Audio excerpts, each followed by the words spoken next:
재난은 기본적으로 끔찍하고 비극적이고 슬픈 일이며 제 아무리 긍정적인 효과와 가능성이 부수적으로 나타난다 해도 바람직하다고 말할 수는 없다. 그러나 마찬가지 이유, 즉 재난 속에서 생겨났다는 이유로 그런 효과를 무시할 수는 없다. 사람들이 자각한 열망과 가능성은 너무도 강력해서 폐허 속에서도, 잿더미 속에서도, 아수라장 속에서도 빛을 발한다. 여기에서 나타나는 상황은 다른 곳에서도 무관하지 않다. 요컨대 재난을 환영하자는 게 아니다. 재난이 이런 선물을 창조하지는 않지만 선물이 도착하는 통로가 될 수 있다는 뜻이다. 재난은 사회적 열망과 가능성을 보여주는 놀라운 창을 제공하며 재난 시에 증명된 것은 다른 곳에서도 평상시에도 다른 특별한 순간에도 중요하다.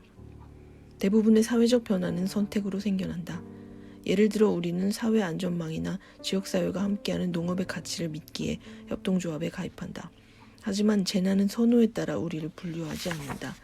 재난은 우리가 무엇을 선택하건, 우리가 무슨 일을 하건, 스스로 생존하거나 이웃을 구하기 위해 솔선수범하여 용감하고 이타적으로 행동할 것을 요구하는 비상 상황으로 우리를 던져 넣는다. 비극적인 상황에서 생겨나는 긍정적인 감정들은 우리가 사회적 유대와 의미 있는 일들을 열망하고 있고 그런 것들이 즉석에서 이루어질 수 있으며 우리에게 커다란 보람을 안겨준다는 것을 증명한다. 다만 우리의 경제사회 구조 자체가 그렇게 되지 못하게 막고 있을 뿐이다. 또한 경제사회 구조는 이데올로기적이며 부와 권력을 가진 자들을 위한 철학을 담고 있다. 가진 자들을 위한 이 철학은 우리 모두의 삶을 결정하며 뉴스에서 재난 영화에 이르기까지 대중매체가 확산시키는 통념으로 더욱 강화된다. 이 이데올로기의 편리는 개인주의, 자본주의, 사회적 다원주의 같은 다양한 이름으로 불리며 홉스와 멜서스의 정치 철학, 인습에 사로잡힌 현대 경제학자들의 글에서도 자주 등장한다. 그들은 우리가 합리적인 이유로 사적 이익을 추구한다고 가정하며 이러한 목적에 맞춰진 왜곡된 시스템이 우리의 생존과 안녕에 필요한 것들을 훼손하는 현실을 외면한다. 재난은 우리가 속한 지역사회의 건강과 사회 정의가 우리의 생사를 결정하는 요인 가운데 하나라는 사실을 증명한다. 우리에겐 유대가 필요하다. 게다가 유대는 목적의식과 직접성, 주체성뿐 아니라 기쁨까지 가져다 준다. 재난 생존자들의 증언에서 발견되는 놀랍고 날카로운 기쁨 말이다. 사람들의 증언은 모든 낙원이 필요로 하는 시민들, 용감하고 융통성 있고 마음 씀씀이가 넓은 시민들이 이미 존재한다는 사실을 보여준다. 그 도래를 막기 힘들 정도로 낙원의 가능성은 목전에 와 있다. 만일 지옥에서 낙원이 나타난다면 그것은 기존 질서와 체제가 작동을 멈춘 상태에서 우리가 자유롭게 살며 다른 방식으로 행동한 덕분이다.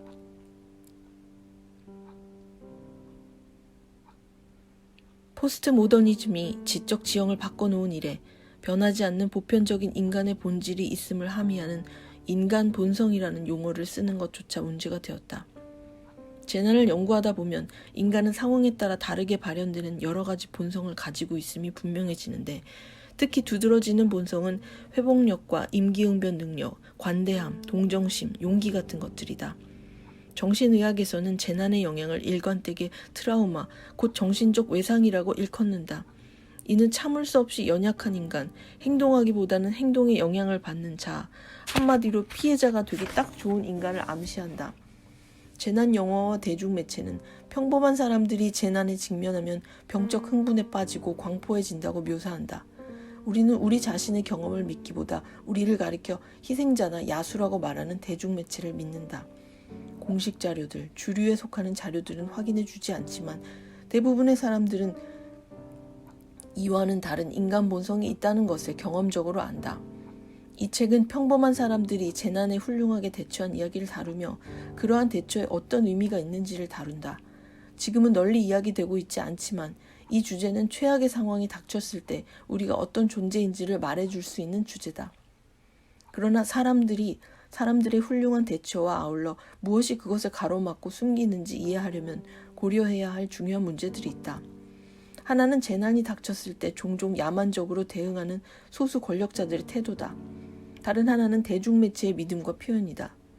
그들은 낙원과 우리의 가능성을 알아볼 수 없게 하는 왜곡된 거울을 우리에게 제시한다.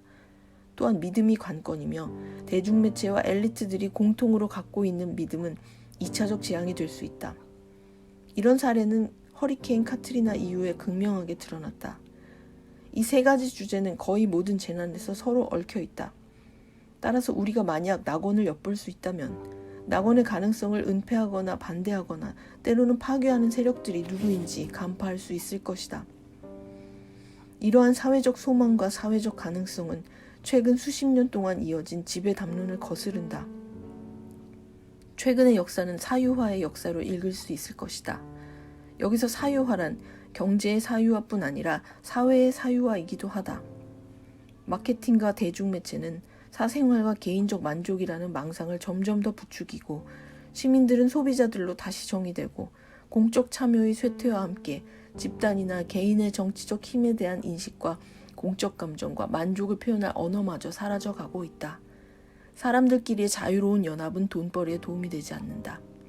대중매체와 상업광고는 우리에게 서로를 두려워하라고, 공적 활동은 위험하고 골치 아픈 일이니 안전한 공간에 틀어박혀 살라고, 전자장비를 통해 소통하라고, 서로에게서가 아닌 대중매체에서 정보를 얻으라고 열심히 부추긴다.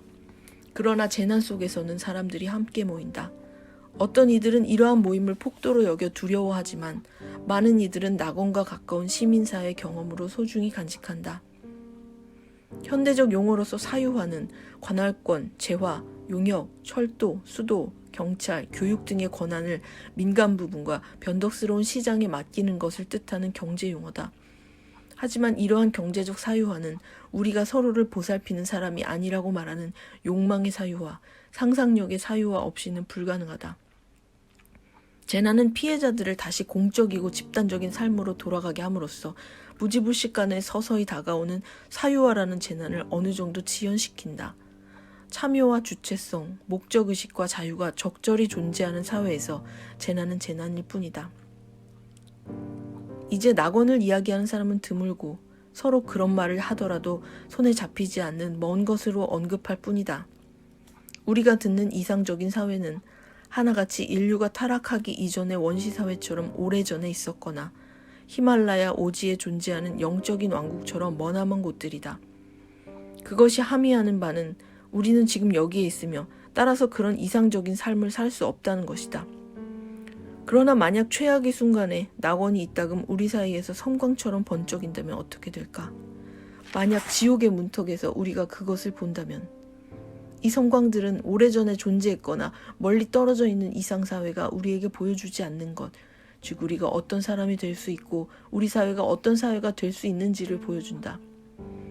이때의 낙원은 사람들이 상황에 훌륭하게 대처하는 사회로 평소에 우리 대부분이 자신이 지닌 가능성의 극대치에 이르지 못하고 축소된 자아와 음울한 사회로 추락하고 있음을 반증한다.